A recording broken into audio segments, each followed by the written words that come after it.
अस्सलामु अलैकुम वरहमतुल्लाहि वबरकातुह। दोस्तों, मैं उम्मीद करता हूँ यकीनन आप खैरियत से होंगे और हमारे इस चैनल से काफ़ी कुछ सीखने की कोशिश भी कर रहे होंगे। दोस्तों, आज की इस वीडियो में हम बात करेंगे कि एक मुस्लिम औरत पर गुस्ल कब फ़र्ज़ होता है। इससे पहले कि हम आगे बढ़ें, हम आपसे दरख्वास्त करेंगे कि आप हमारे इस चैनल को सब्सक्राइब करके बेल आइकॉन दबा दीजिए ताकि हर नई वीडियो का नोटिफिकेशन आपको इमीडिएटली रिसीव हो सके।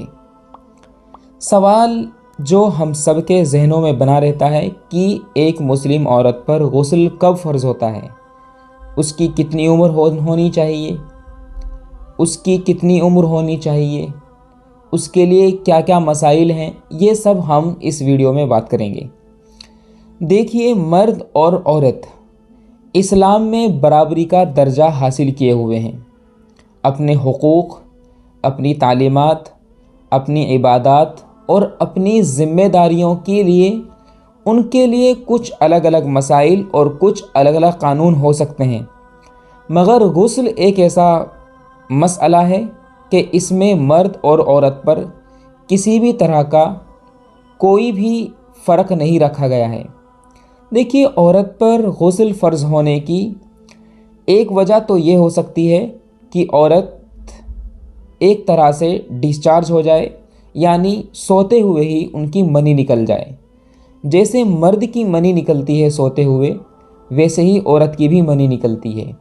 और अगर ऐसा हो जाता है, रात में कपड़े नापाक हो जाते हैं, तो औरत पर गुस्ल फ़र्ज़ हो जाएगा। दूसरी कंडीशन ये है कि जब एक औरत यानी बीवी की शक्ल में अपने शौहर से हम बिस्तरी करती है, साथ में मिलती है, नाइट शेयर करती है, तो जैसे ही मर्द का आलय तनासुल औरत की शर्मगाह में दाखिल हो जाता है, तो औरत पर गुस्ल फ़र्ज़ हो जाता है। और इस कंडीशन में औरत जब तक नापाक रहेगी जब तक कि वो गुस्ल नहीं कर लेगी। गुस्ल करने का तरीका क्या है, उसके लिए हमने अलग से एक वीडियो बना रखा है, लिंक उसका डिस्क्रिप्शन में मौजूद है, आप जाकर के उस वीडियो को देख सकते हैं।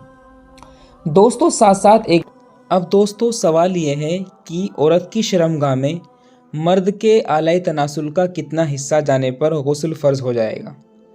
देखिए, मर्द का आलय तनासुल का जो ऊपर का हिस्सा है, जिसको यहाँ पर हशफा कहा जाता है, जब वो औरत की शर्मगाह में दाखिल हो जाए तो मर्द और औरत यानी मियाँ और बीवी दोनों पर ही गुस्ल फ़र्ज़ हो जाता है।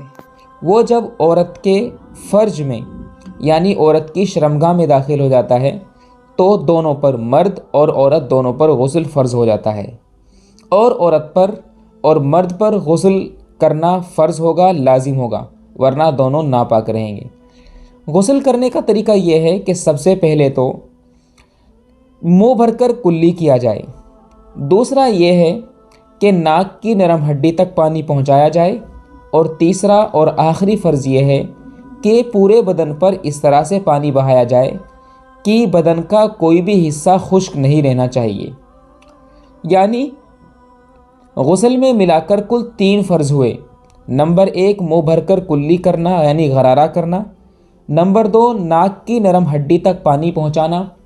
और नंबर 3, पूरे बदन पर पानी बहाना। याद रहे कि पानी इस तरह से बहाया जाए कि बदन का कोई छोटा सा भी हिस्सा खुश्क बाकी नहीं रहना चाहिए। तो ये दोस्तों, ये मसाइल थे औरत के ताल्लुक़ से। हम उम्मीद करते हैं कि ये वीडियो आपको अच्छा लगा होगा। वीडियो से अगर आपको फ़ायदा पहुंचा है तो हमारी इस वीडियो को लाइक कर लीजिए, शेयर कर लीजिए। अस्सलाम वालेकुम व रहमतुल्लाहि।